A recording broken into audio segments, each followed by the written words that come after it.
Are you guys ready? Yes, we're good. Give me like 2 seconds.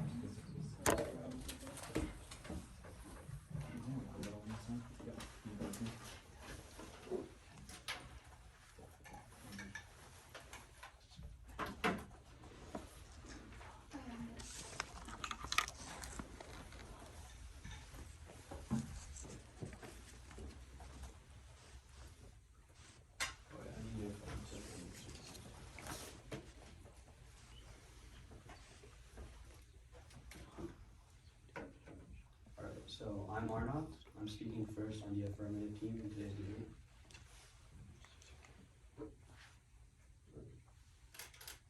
Everyone ready?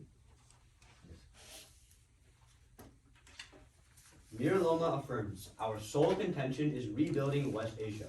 With the United States pulling away from the region, West Asian states which make up the Middle East are barreling towards conflict. Newsgram 6 days ago writes, Yemen's warring parties are gearing up for new waves of conflict in 2023 amid a lack of decisive steps towards sustainable peace. WR 2 weeks ago continues, a renewed escalation in Syria will be the last straw for millions. Intensified military action has sparked fears of further conflict. Overall, Punia 22 concludes, the Middle East is a growing nucleus of raging conflict as perpetual antagonism between Israel, Arab states, and Iran builds. Fortunately, America will be the region's saving grace. Witty's 21 writes, the U.S. must rebuild what has been its most effective tool in the Middle East, diplomacy. In Yemen and Libya, there might now be opportunities to pull regional powers out of fighting and negotiate power-sharing governments. Specifically, the benefits of U.S. diplomacy in West Asia manifest in 2 ways. The first is boosting American credibility. GT22 finds that Washington's current actions are failing to support their allies in the Middle East. In fact, if the U.S. continues to sacrifice the needs of its allies to satisfy its own interests, problems and differences will arise in future cooperation between its allies. If Washington does not consider the needs of other countries, its alliance system will fall apart. Thankfully, affirming the resolution shows a recommitment to the region, as Benign 20 argues. The United States' push for the structural regional dialogue would reduce tensions and manage mistrust. Cursor 20 furthers, the United States' efforts to bring forth countries across the region to mobilize international coalitions have been the key to success. Partnership with others, especially where management and mitigation rule in the field, have been extraordinarily successful. Cursor concludes that if progress were made, it would restore American credibility and leadership worldwide. Since West Asia has been a focal point of American foreign policy for decades, Farhad 20 writes, the Middle East is perceived as a litmus test of American hegemony all around the world. Confidence in the United States is key. Brand 17 explains, U.S. alliances deter aggressors by meaning a fight with the world's most formidable military. Guarantees allow allies to avert the arms races from earlier eras. Consequently, America's security alliances have saved hundreds of millions of lives, as Barnett 11 confirms the U.S. military resulted in a 99% drop in deaths due to war. The second is through countering China. America's West Asia policy has allowed China to increase their influence in West Asia. Freeman last month argues, in the Middle East, China will eventually take over America's influence in the region. However, Chinese involvement is still limited, and America still has an opportunity. Page 22 finds, China is relying on diplomatic tools to expand its influence in the Middle East. The only way to counter these efforts is for the U.S. to raise its diplomatic game. Increased internal conflict diplomacy does the trick. Goddess 21 rejoices. Investing more effort in the region would allow the U.S. to move away from forever wars and focus on pragmatic impacts in the region where Washington faces the risk of a coalition of autocracies propped up by China's oppression toolbox.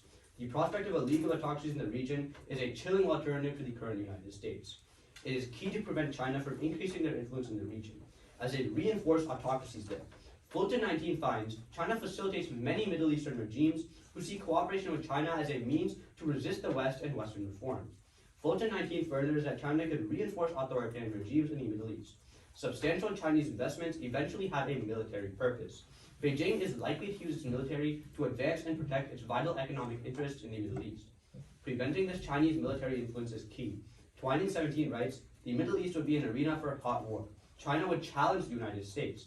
American withdrawal has led to a series of hot wars in Syria, Iraq, and Yemen. The collapse of allies' confidence in the United States. Their insecurity renders the United States weaker, and such a transition will lead to wars by incentivizing aggressive states to assert their regional dominion. This war would kill millions of people. To prevent such a horrific impact, we urge you to affirm. Can I see the impact evidence on credibility and just like how U.S. diplomacy will counter China? Yeah, should show them the evidence. Oh, can we set the email for actually? Yeah, sure.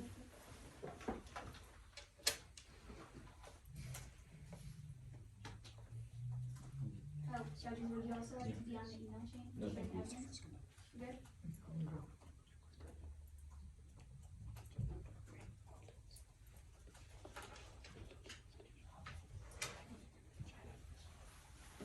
Okay, I just sent an email. Okay, so can you just say again what piece of evidence is Oh yeah, sure. So, the impact evidence on your first point of credibility, and then on your C2, any link evidence you have of how U.S. diplomacy will be successful in countering China. Okay, I'll just send all the evidence on China. Okay, sure. Wait, so do you want the Barnett, like the US Are all 99%? three judges present? Good? Yes. Cool, have a good run, y'all. So do you want the like 99% drop in this evidence? Sure. Here, Arnold will get that, and then I'll send the China.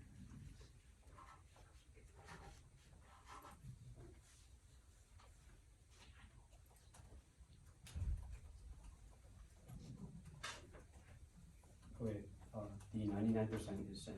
Okay, cool. I'll let you know once I read it. And then I'm sending over China right now. Okay.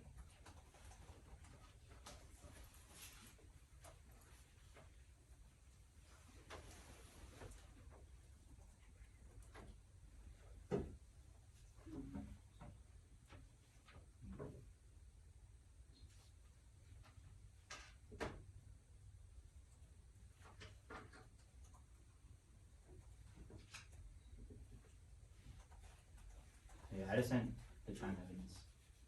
Alright, cool. I'll let you know once I get it. And then you can go set up.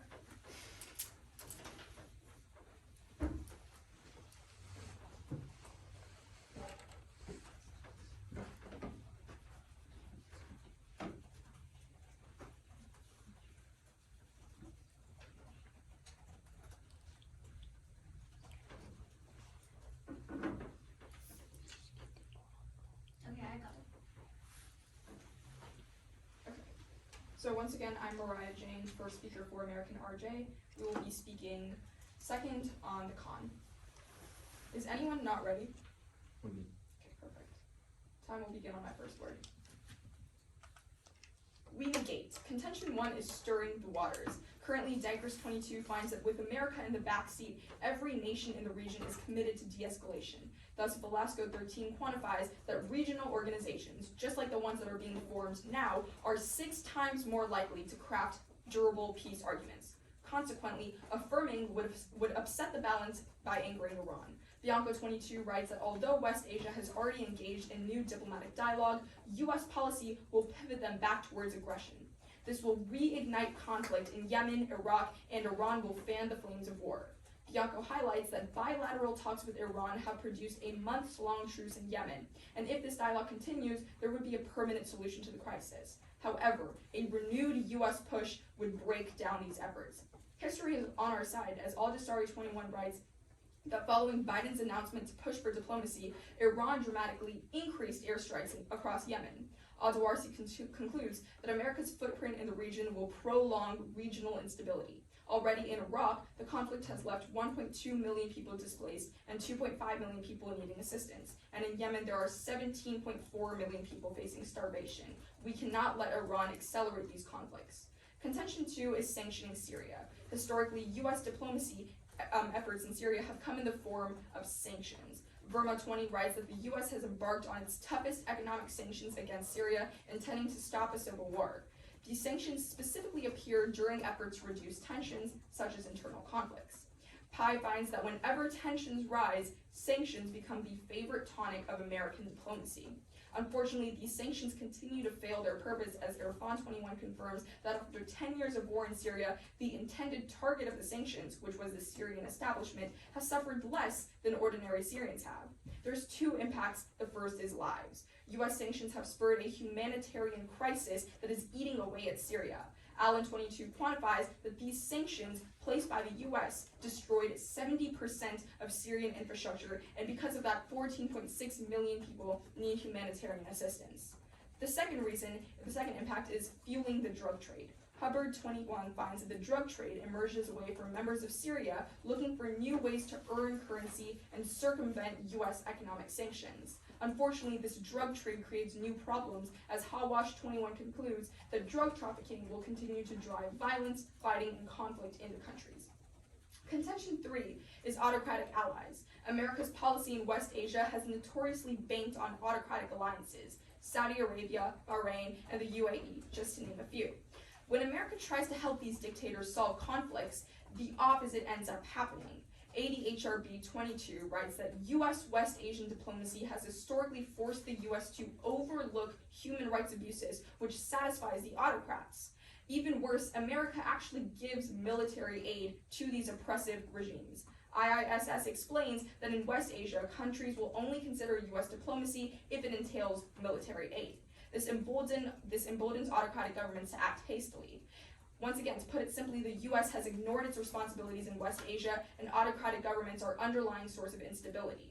There are two impacts to America's actions. First is amplifying authoritarianism. A world where West Asia is engulfed in autocracy is a chilling scenario because Farquhar 17 confirms that these same oppressive autocratic regimes that the U.S. is propping up have killed 100 million people. The second impact is prolonging conflict, as by the U.S. expanding military influence to Saudi and UAE allies, that is prolonging the Yemen war and increasing civilian suffering. The key is considering the Yemen war has left 25 million Yemenis in need of assistance, 5 million are at risk of famine, and this will continue to take lives by the day. For these reasons, we strongly urge a negation ballot. Thank you. Can we see a few pieces of evidence? Yes.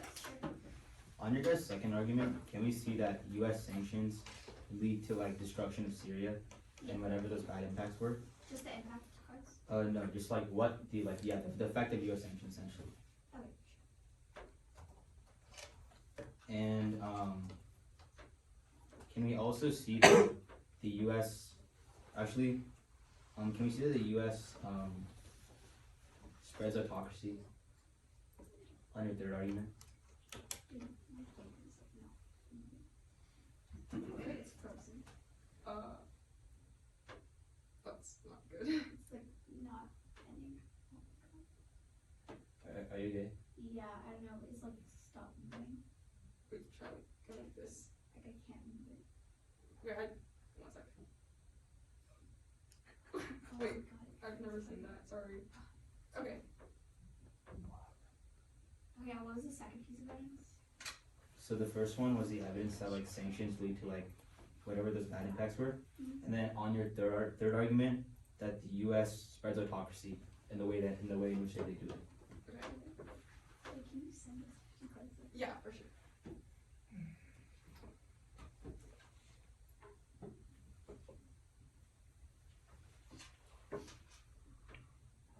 Okay, I sent all the Syria ones.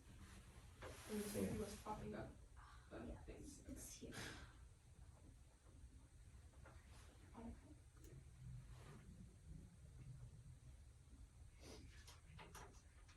Do you need prep time before your cross? No, we're waiting. No, on yeah. evidence. Okay. I'm gonna see the evidence while they're in class. Okay, I'll get it. Here, one second. You just highlight.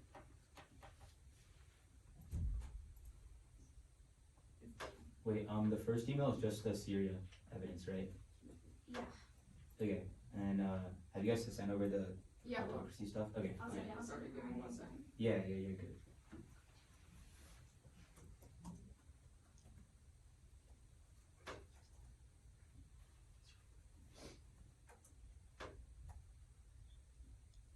Okay, let us know if you get it. Yeah, just give us. Okay, I sent two of the cards. Just let me know if you want any evidence. I'm just waiting for them. Okay, I got it.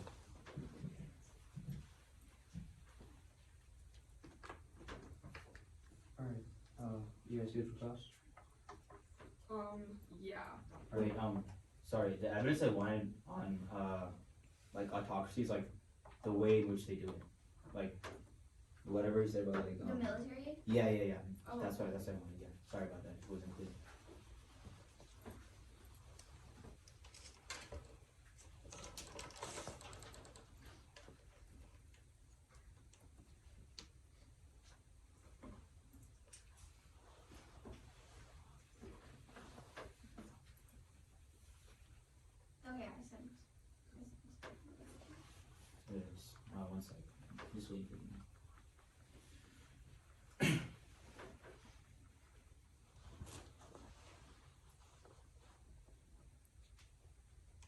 Okay, I got it, thank you.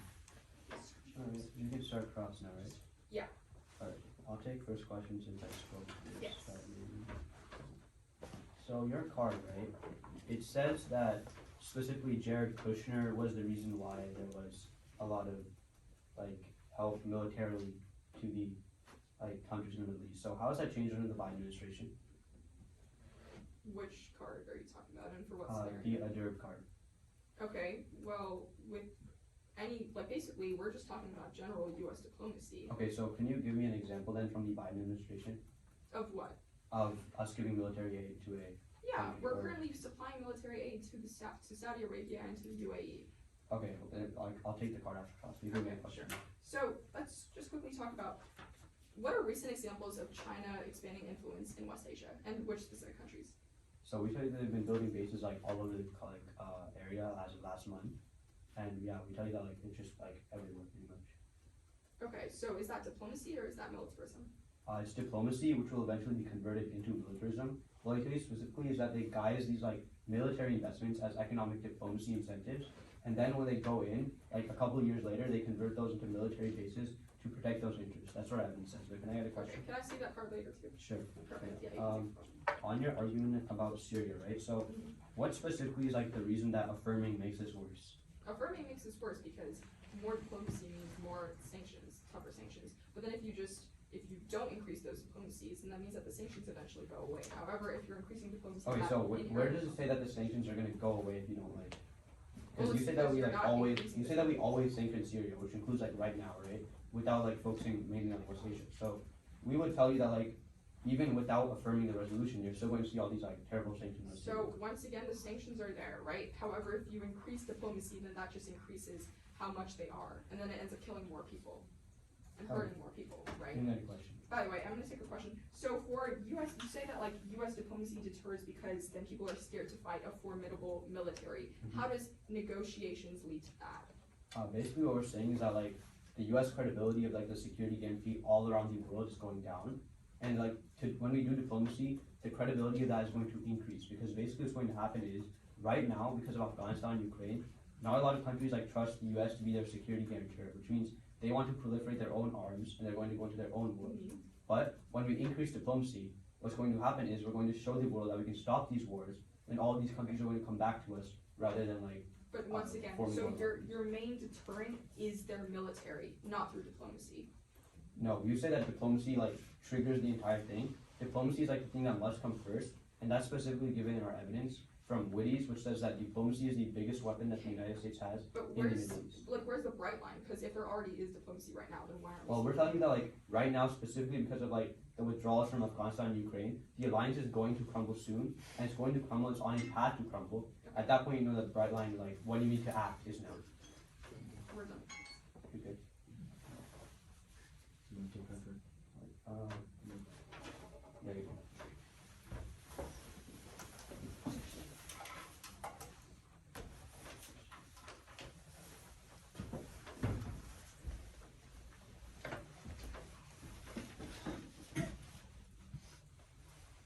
Okay, just to clarify, I'm Pranav Pradeep from Mira Loma. On the affirmative, this is my 4-minute rebuttal, and in this speech, No, can you take like 5 seconds? sure, let's take 5 seconds to prep something.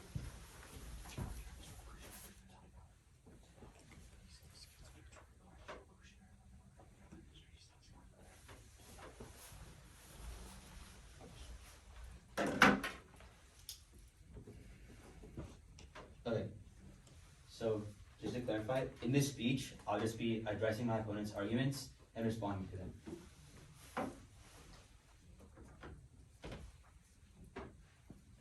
Okay, anybody not ready? In that case, time starts now. The advocacy of the affirmative is very clear. What we say is that conflict is spiraling to a point of no return in the Middle East. The only way to solve this is through U.S. diplomacy, as the only and the best way in the past to solve different conflicts across the Middle East, empirically proven in the UAE, Syria, and Iraq, is by putting the U.S. in. However, we have never actually fully committed to the West Asian region, and we've seen conflict spiral out of control. However, affirming today's resolution uniquely places the U.S. in a position to mediate conflict and enforce peace. But with that, let's go to the specifics on my opponent's case. Their first argument about stirring the waters talks about regional organizations. However, our Manning evidence that postdates theirs indicates the current region is terrible. Look around us. The current Syrian escalation is the last straw for millions. The Yemeni war is raging on, and as well, antagonism among different countries is at an all-time high. Obviously, if regional actors were so good at doing regional diplomacy, we wouldn't be seeing so much conflict right now. That's why my opponent's evidence that regional actors are 6.7 times better than the United States is a decade old, and B, never even says the word West Asia once. It just looks at regional organizations as a whole. It's not specific. But then, they say the US going into the Middle East angers Iran. That's not true. Realize, insofar as the US has gone into the Middle East last September and was able to spark negotiations with countries like Iraq and Iran to mediate the Yemeni war, I would argue otherwise. That's why, even though my opponents say that regional organizations led to a 1-month ceasefire, what they leave out is the fact that when the US went into the Middle East, they were able to mediate Iran and Iraq into a 6-month ceasefire against the Yemeni war, proving that when the US goes in, they're able to enforce peace. But with that, let's go to their second argument on sanctioning Syria. They say that by not affirming the resolution, you would decrease sanctions. That's not true. Because sanctions are such a huge part of US foreign policy, we argue the US would never stop doing sanctions. That's why the CSIS 22 indicates that we've been sanctioning countries like the Emirates and Syria since the 1970s. If we've been sanctioning Syria since the 1970s, a small shift away from diplomacy in today's status quo won't stop US foreign policy that's been onwards for almost 50 years. Which means whether you affirm or negate today's resolution, you're going to see sanctions happening, and you're going to be sanctions happening in Syria uniquely. But second, realize my opponents misconstrue their evidence. Sanctions, as the ones in Syria right now, are not harmful at all. That's because these sanctions, as Humaria 22 indicates, are used to sanction the government. What they leave out is the fact that the US has gone into Syria and different places in the past, and they've given $3 billion in infrastructure aid, they've given millions in healthcare aid, and they've given billions in overall Medicare and food security. Which means, even though these sanctions are sanctioning the government, the US is still giving aid to the mass needy populations, proving my opponent's arguments wrong. With that, let's go to their final argument on autocracy. Realize, they see when the US goes in, they give military aid. However, their evidence comes from the Trump administration. If you follow foreign policy, you realize Biden has recently changed his policy to a more peaceful and soft power approach. In fact, today's topic is peaceful diplomacy, not military intervention or aggressive diplomacy, which is why we argue that when you affirm and you increase diplomacy, it would be peaceful diplomacy that comes in the form of good faith on negotiations and mediation, not arms sales. That's why all of their evidence comes from the Trump administration and not the Biden administration. Vote on the actual evidence that's currently happening in the status quo. But finally, realize our argument indicates that China is influencing their diplomacy right now in the Middle East. Realize China is a particularly authoritarian regime. If they were to go into the Middle East right now, they would spread autocracy 10 times worse than the US were to and overall kill millions. For those reasons, we're proud to affirm. Okay, can I see the Manning evidence? Yeah. The US went to the Middle East and sparked negotiation with Iran. And Yeah, that's aid the evidence evidence. on Syria. What was the last piece of evidence? The aid evidence on Syria. Yeah.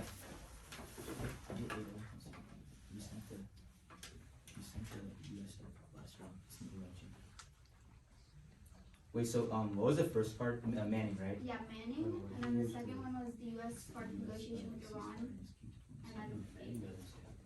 No, that's the second part. I'm getting mad.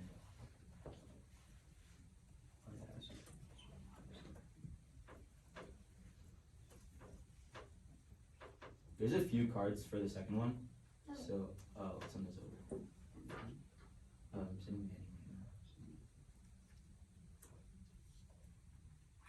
So it'd just be a card that diplomacy is needed to stop like the civil war in Yemen. No, it's it was two just cards. like It's that, they sparked negotiations with yeah. Iran. no, it's just they like spark negotiations. Yeah, I got that one. Yeah, it's in the emoji. Yeah. Yeah. Alright, I sent the card about Yemen. Okay. I sent over the Manning, and then what was the last one you wanted? It was the A. Oh, A, yeah. Okay.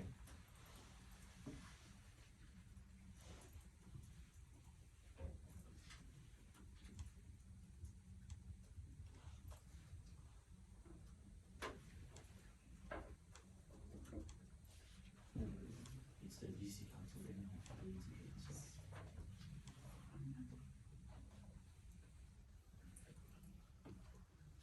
Oh, yeah, I got it.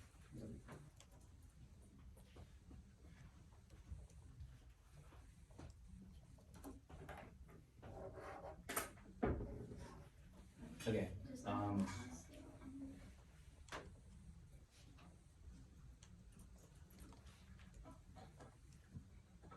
okay, everything should be sent.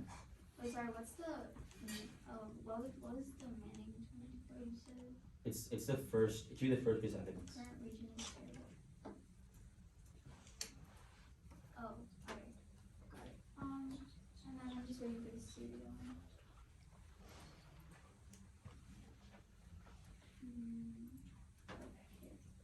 Yeah, let us know if you need prepared time. Huh?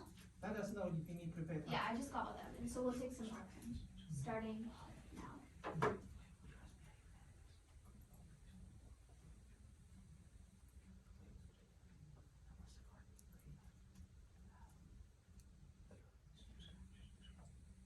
Oh wait, I sent the wrong evidence. It's not called Manning's Newsgram. My bad. Yeah, Okay. just Oh, disregard that. is it okay if we, we'll resume prep once that's. Yeah, actually, I'm saying like the neg.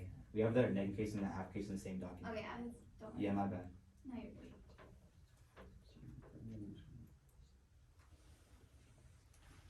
Yeah, so just disregard the Manning evidence. Okay, yeah, that's fine. Wait, so instead of Manning, it was Newsgram? Yeah, I'm sending over Newsgram. My bad. Okay, yeah.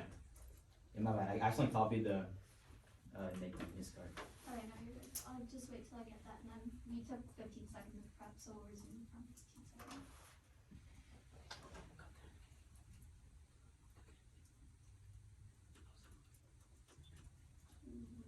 Wait, which one is the Newsgram?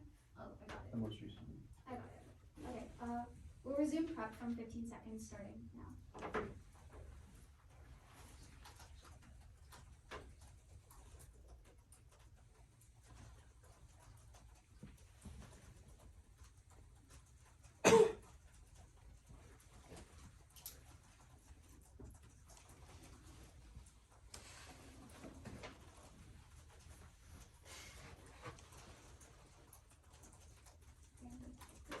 Okay, that was 40 seconds total. So we have 2 minutes, 20 seconds left. 47 minutes. Yeah.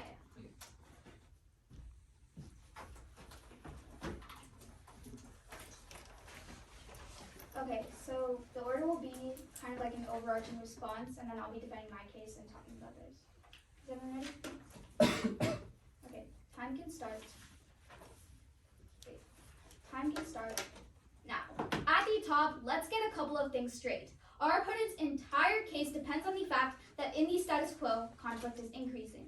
But that is false. Look to Yemen. Khan 22 finds that the warring parties, especially the Houthis, have completely stopped launching missiles and drones, and they are now almost defeated. The region is overall calming down. However, we see that the moment the US steps in, it disturbs the balance.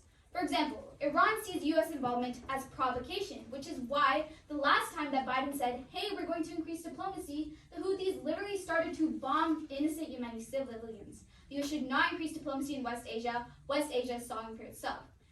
They also say that we need to put this US in and how this flow is really bad. But look to our Shahid 23 evidence from 5 days ago, the most recent evidence in the round, which says that the region's leaders are increasingly trying to mediate and resolve the region's political conflicts instead of turning to international actors. If these countries themselves don't want international actors, the US isn't going to help the situation. With that being said, let's go to our case. On our first contention of stirring the waters, they talk about this Newsgram 23 evidence about how the current region is terrible. But once again, that's from January 1st. Ours is from January 9th, which says that now the region is moving towards its own mediation. Then, they say the US went into the Middle East and sparked negotiation with Iran into a 6-month ceasefire. But the problem with this is A, by their own logic, the war is still going on, but then B, once again, this was temporary. The only permanent solution, and the only chance at making a permanent solution is without the US. Then on sanctioning Syria, they say we would do sanctions anyway, but that's not our argument. We are specifically talking about diplomatic sanctions, which have a different goal and purpose. And right now, these sanctions are failing their purpose. They're harming more civilians than the government. What we are arguing is that diplomatic sanctions are failing. Then they talk about how the US has given a lot of assistance and aid, helping civilians. Look at their evidence. It has nothing to do with diplomacy. Also, it doesn't even matter because it's not even talking about Syria. It's talking about Egypt and Saudi Arabia, countries that are not Syria. Finally, on autocratic allies, they say our evidence comes from the Trump administration. We also sent them the evidence of Karub 22, which says that Biden's embrace of Arab authoritarians will only embolden and encourage them to commit even more human rights violations. If you want to vote on the evidence happening right now, then you vote for us. Then they say China's influence is worse because they're an actual autocracy, but in order to win this, they need to prove that the US will actually combat Chinese influence, which will get onto their case. Then let's go to their case. They say there's an opportunity to pull Yemen out of conflict. We agree, but this opportunity must come from within rather than from the US. For instance, right now, Bianca 22 highlights bilateral talks with Iran have produced months-long truce in Yemen. And if this dialogue continues, there could be a permanent solution to the crisis. But a renewed US push would break down these efforts. All of the US diplomacy we've seen in the past decades have never been permanent, and we can't ruin our only chance at putting a permanent stop to these conflicts. Then let's go to credibility. They themselves say US credibility is down right now. This takes out their entire point. How are you supposed to get actors to the negotiating table if the US has no credibility? You need leverage in order to get these actors to come and negotiate in the first place. If the US reputation is ruined, they can't do that. But also, Biden's stance in the Middle East weakens our alliances. Rubin 22 confirms Biden's mantra might be diplomacy is back, but it's been throwing allies under the bus. It's been his doctrine, and also his approach seems more to antagonize relationships rather than resolve them. The trust Biden has hemorrhaged will take decades to rebuild. West Asia currently has no trust in the US, just going in won't solve that. Then on countering China. Realize all of their evidence on China moving in is from 2020, but in 2022 they literally can't give you an example of China expanding their influence. But also their Goddess 21 evidence literally says America's track record is extremely bad. This takes out their first contention because the US has no reputation in the first place. But also this evidence doesn't even mention the word diplomacy. It's just talking about what the US should do, and all of this could still happen without diplomacy. It's a completely separate action. For all of these reasons, we probably negate. We'll take. Wait, can we see a few pieces of evidence? Yeah, which one? Can we first hear evidence from like Jan 1st that regional actors are doing? No, not Jan 1st, like Jan 9th. Yeah, from Jan 9th that regional actors are doing diplomacy. Yeah, I think it's the same evidence you guys have, but I'll just send it. Can we see also that Biden will like actually no, I think I already sent that one. And then Yeah, can we I already see sent that. yeah, and then can we see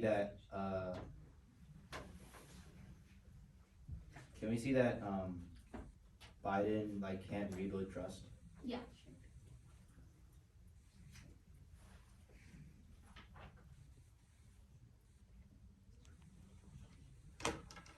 Okay, I sent both of those. Okay.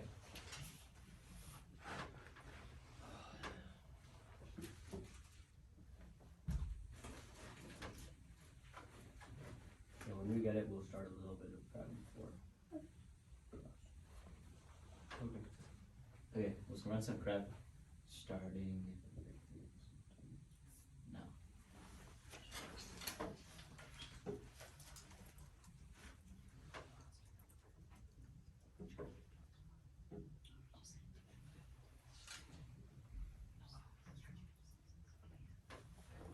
Alright, That was 15 seconds. What do you want to say? Yes, okay. Add the first. Yeah, you can take the first question. Okay, so you tell me in your case that the Houthis have stopped launching drones and they're becoming less aggressive. Yeah. What did the Houthis just do a few days ago? I'm sure you can tell me. They launched a missile, right? And as well, just a few nights ago, 3 people died in the Middle Eastern war. So would you agree that regional actors are doing diplomacy that's so great that you talk about? But like, what does that compare to what the Houthis have done in the past? Like, isn't that a lot Sure. smaller than what they've done in the past? No, I would say any aggression by the Houthis still shows the region is unstable.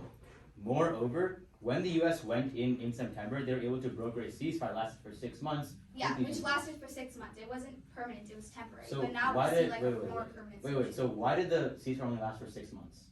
Because they it was a didn't 6 month renew it. ceasefire. No. The thing, what happened is that the ceasefire, it didn't say like in a contract like, oh, it's gonna last for 6 months. These No, countries it was a 6 renewed month it. ceasefire. These, Ask and answer, please. yeah, these countries kind of renewed it like a few times, but then after some time, they kind of realized like, hey, this is not working. That's why it ended because they didn't renew it another time. That's why it Okay. was temporary, not permanent. Can I get a question? Sure. Okay, so let's talk about China. So all of your evidence is kind of from 2020 and before. So what has China been doing in 2022 and Yeah. 2023, like in the region? So we're saying that even though China hasn't fully drawn into the Middle East right now, they've been increasing diplomacy as we speak. What have Because they done in China- 2022? Yeah, so as we know, China's economy isn't the best.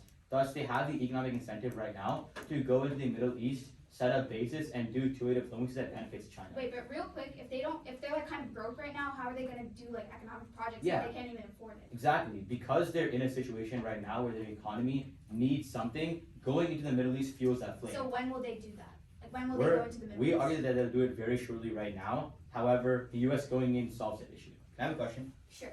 So let's talk about your guys' argument about Syrian sanctions. Yeah. You say your argument talks about diplomatic sanctions. Yeah. Haven't we been doing diplomatic sanctions since the 1970s? Well, doesn't that just prove our point? Because all of the people have died because of these diplomatic sanctions. So if you go back in trying to increase diplomacy in Syria, you're just gonna I do mean- the same thing we've done in the past. Unless you can prove like the U.S. won't use diplomatic sanctions when it, by your Yeah, own so- logic it's been doing So that my for decades. question. Like is what else would it do? No, so what the point I'm trying to make is that if we've been doing it since the 1970s, what is the unique reason that we'd like switch our like 5-decade-long foreign policy initiative? Yeah, exactly. We to doing wouldn't that. switch it. If the U.S. has been doing diplomacy through the form of sanctions for decades, then why would they No, suddenly switch to I would another say- form? The thing that they would do is try to go back into the region and try to increase the sanctions because that's what they think is effective. No, I would say that they would continue these same sanctions they have been doing for years upon years, Yeah, even they when they've been continue it, but it'd intervening be in the Middle exacerbated, East. right? I mean, okay, wait, we've like what else would they do in the I Middle mean, East if we've they're not gone- going to do sanctions I would like say in Syria? our arguments that they do good faith and negotiations, but even more so, we've gone in the Middle East before, and we've gone into Syria and didn't increase sanctions. We can take a question. I mean, that's because sanctions are kind of continuous. You kind of just like improve on them if you're going to like that's how they increase. Yeah, but also we Just, say like, that. that's why they've existed Okay. for so long. Sure. That's how. Think cross. Exactly.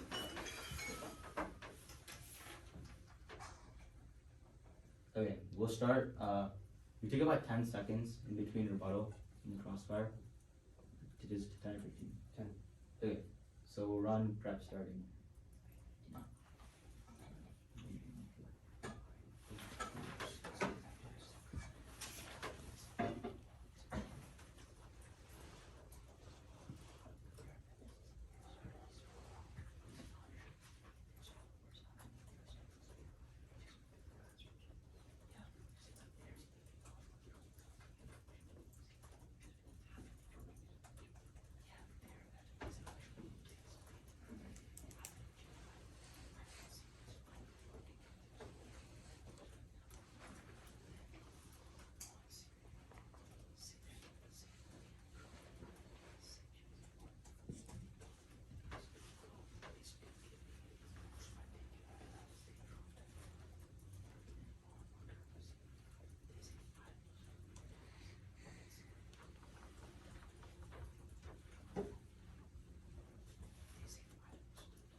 That's 2:26. So we have like 25 seconds.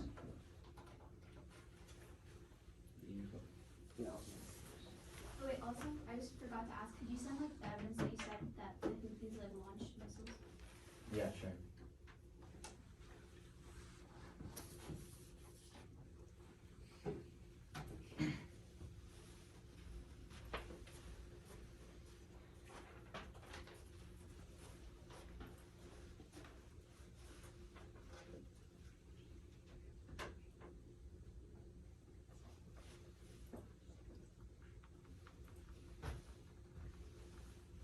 Okay, I don't have like a cut card, but the title like just says what we cited. Okay.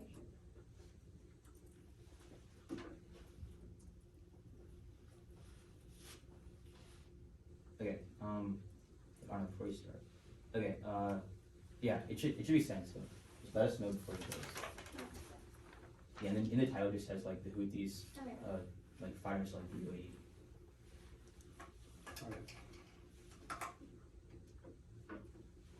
So, yeah, once again, my name is Arnab Mahendra. I'm the first speaker for Mira Loma MP. Today we are on the affirmative side. And the order of this speech is just going to be on their overarching narrative, and then it's going to go to our case, then it's going to go to their case. Alright, is everyone good? Alright. They tell you themselves that the winner of this round is determined by who can tell you whether the status quo is good or bad. We tell you the status quo is bad. That is our newsgram evidence written 9 days ago, which tells you that right now the Yemen conflicts, as well as the Syria conflict, as well as the entire Middle East is gearing up for a terrible war that will cost millions of lives. The only thing they say here is that their Shahid 23 evidence was written 5 days ago. Read their evidence. First of all, the only thing they cite is like the one line underneath the title without giving you a reason why the diplomacy is going down. And then, additionally, their evidence literally just says regional diplomacy is happening right now. It doesn't say it stopped any firing. It just says that all of these leaders are meeting to try to work towards a solution without giving us any details on how that solution has been faring. We tell you when you look at our newsgram evidence, that solution has been terrible, so it doesn't matter if their evidence is newer because it doesn't actually respond to our newsgram evidence. Now that we know what the current world looks like, you can go to our case. Go to China. As U.S. influence has waned, China has increased their diplomacy in the Middle East and will begin to be more aggressive and provocative to displace the U.S. Fortunately, American diplomacy wins back U.S. influence. Since America will be making good faith efforts to improve domestic stability, West Asian states would accept a diplomacy-first strategy with open arms. That solves large-scale conflict as China would become more aggressive, starting regional conflicts which would escalate to a region-wide conflict. The only thing they say is that we have no evidence from 2022. Freeman 22 literally tells you as of last month, December 2022, China is set to take over the United States' position as a leader in the region. At that point, that is the most recent evidence pertaining this topic. China is literally going to take over. They also say that America has a terrible track record, and that's why we can't do anything. Read the evidence again. The very next line says, in the past we have had a terrible track record, but by increasing diplomacy, what's going to happen is we're going to shift our focus from starting wars that last forever to doing pragmatic impacts, infrastructure investment, aid, and a lot of these things actually go and affect the actual people living in these countries rather than killing them. And that's how we're going to regain our credibility as well. But now, go to their case. First, remember that right now their evidence is not true. Then remember that the U.S. has sparked a ceasefire for 6 months between the Houthis as well as Saudi Arabia. They say that the war is still going on and it's a temporary fix, and that regionalism is the only permanent fix. Remember what we say, the U.S. specifically facilitates every single regional dialogue that has caused every single one of these regional talks, that's caused all these ceasefires. So if you go back in the timeline, the U.S. is the starting thing. Without the U.S., there's no regional talk, then there's no ceasefire. That means that the U.S. has to come first, and if you want to have regional talks, you need to have the U.S. first.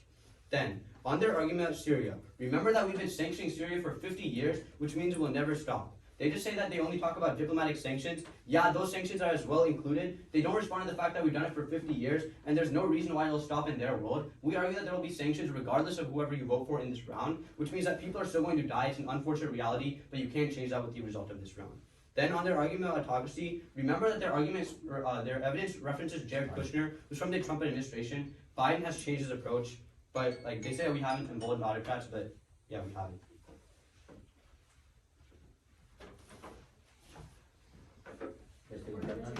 Yeah. Okay, we'll take our remaining 220 like not all of it, but we'll start with that.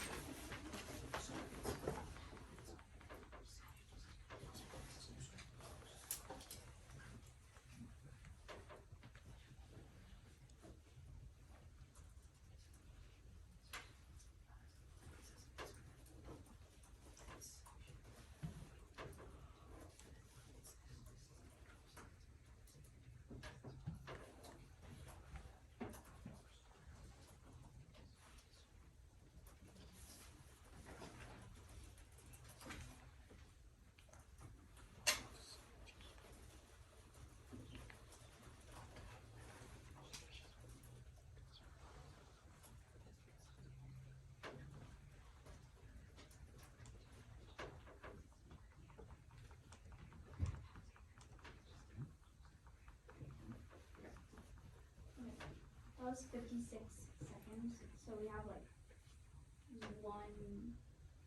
about 110 left. Okay.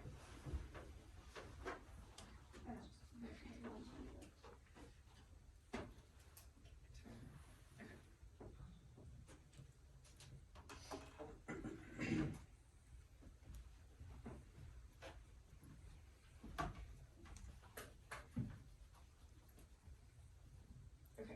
So for my summary, I'll just be going over 5 key points in this debate.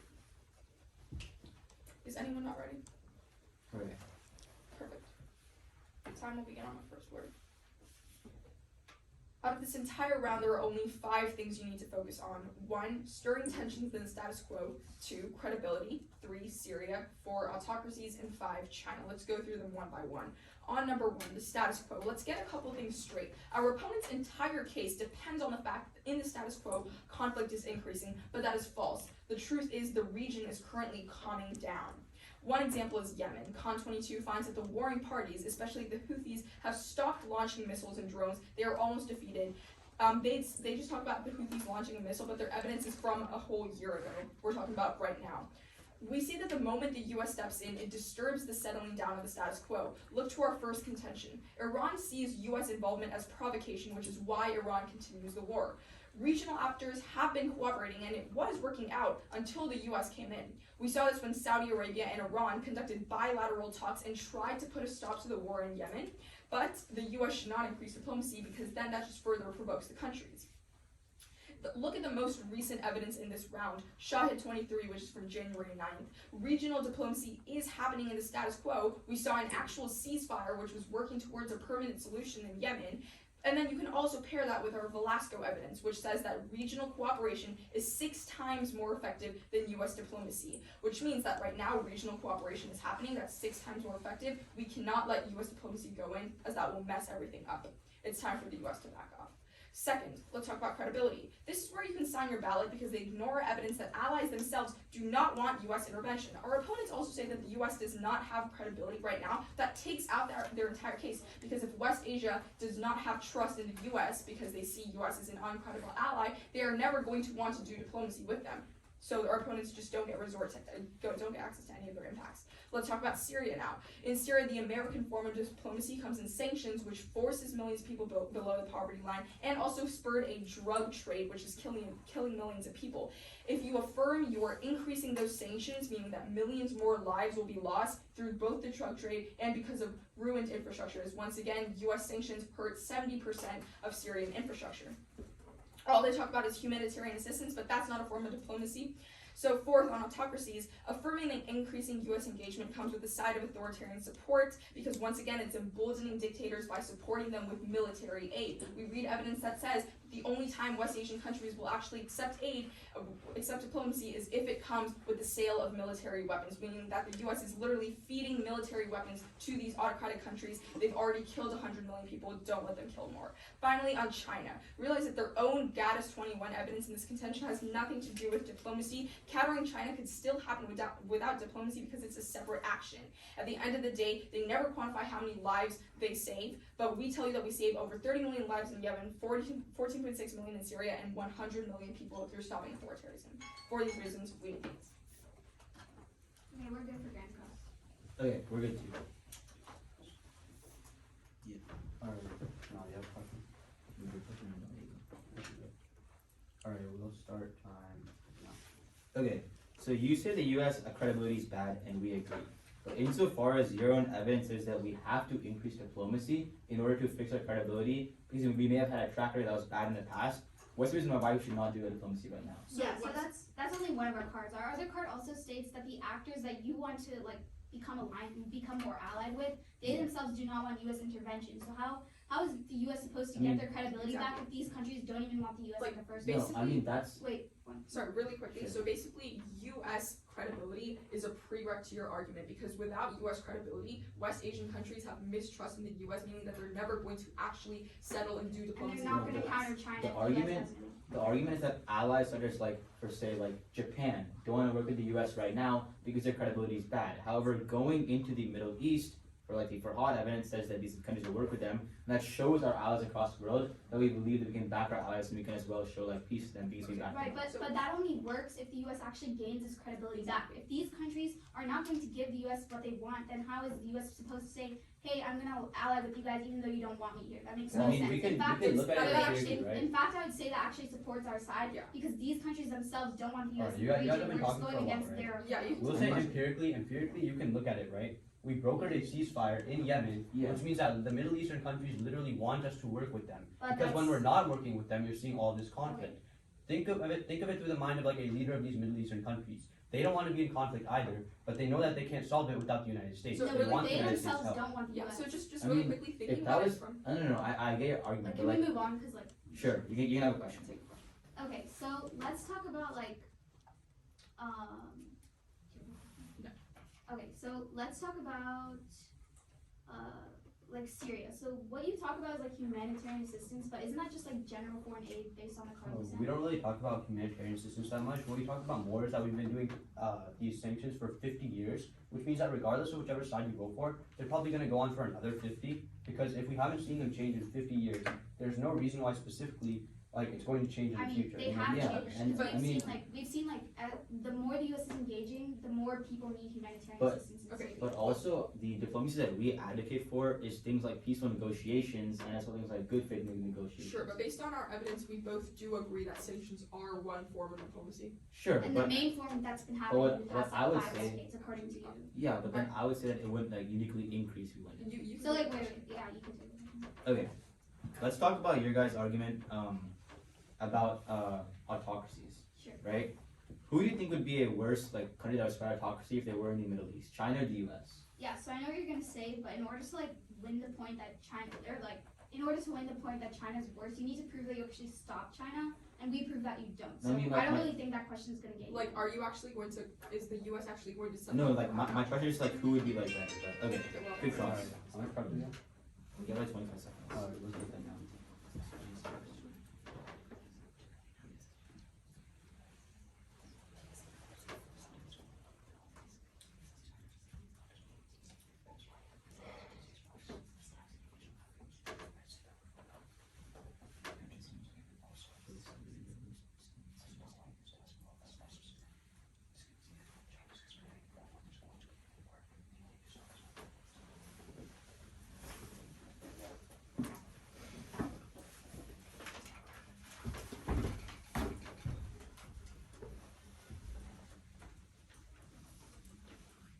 Okay, I'm Pranav from Mira Loma on the affirmative.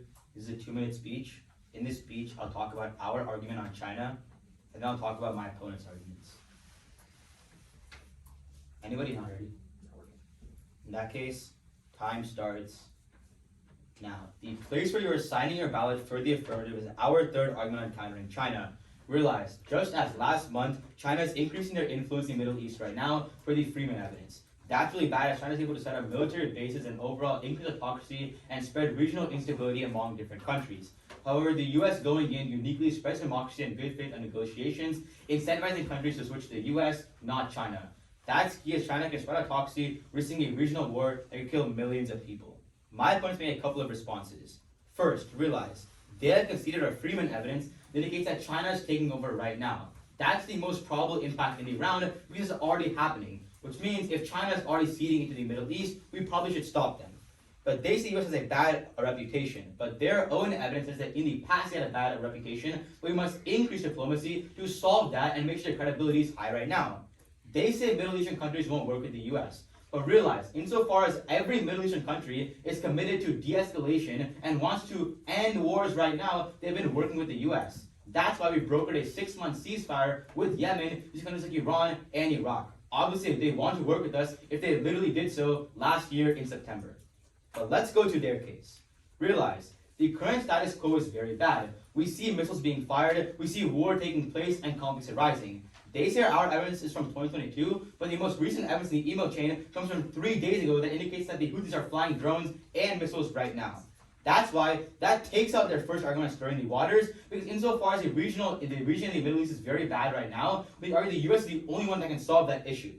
But on their argument about Syria, they have dropped the analysis that indicates that because these sanctions have been a facet of US foreign policy for 50 years, we would never change it. Insofar as we've been in and out of the Middle East for the past couple of decades, and we haven't been increasing, we haven't seen terrible impacts, I would argue we always have sanctions. It's an unfortunate truth, but it's real.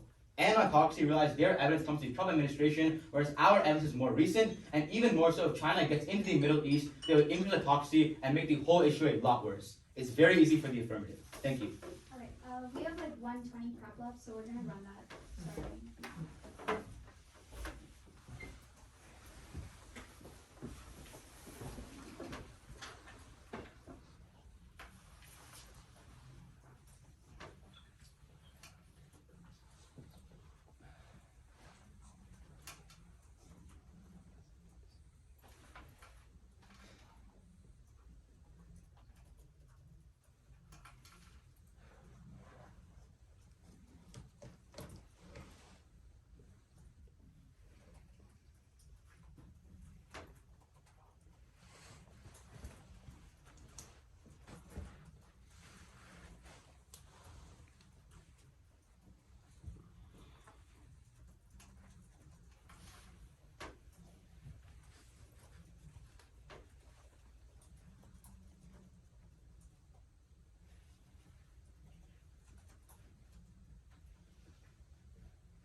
Yeah, I think that's basically fine.